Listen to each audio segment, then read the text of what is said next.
কলকাতার মধ্যে তোমরা কি গ্র্যান্ড ডেস্টিনেশন ওয়েডিং করতে চাও? তাহলে এই রিলটা সেভ করে নাও। রুবির কাছে এরকম একটা দারুণ ভেনুকাম রিসর্ট আছে, আমি জানতাম না। ঢুকতেই সুন্দর ওয়েলকাম করা হলো, সাথে গ্র্যান্ড অ্যারেঞ্জমেন্ট।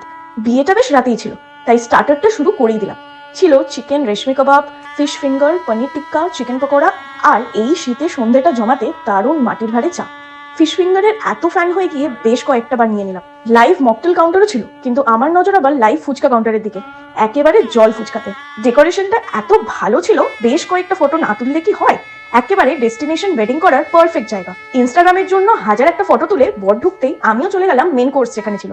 গরম গরম কড়াইশুটির কচুরি, আলুর দম, নান, চানা মশলা, পনির বাটার মশলা। এরপর শুরু সব থেকে আকর্ষণ, যেমন ফিশ ফ্রাই, রাইস, সাথে ভেটকি পাতুরি, পোলাও, সাথে মাটন, যেগুলো ছাড়া বিয়ে বাড়ি ভাবাই যায় না।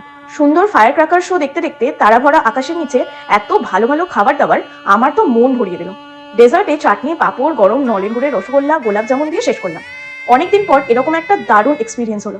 ভাবছো জায়গাটা কোথায়? রুবির কাছে পল্লী বাংলা রিসর্টে। তোমরা তোমাদের ড্রিম ওয়েডিং অর্গানাইজ করতে পারো with their decoration and marvellous catering service. ডেসক্রিপশনে কন্ট্যাক্ট অ্যান্ড লোকেশন দিয়ে দিলাম, ডিটেলস জানতে কন্ট্যাক্ট করে নিও।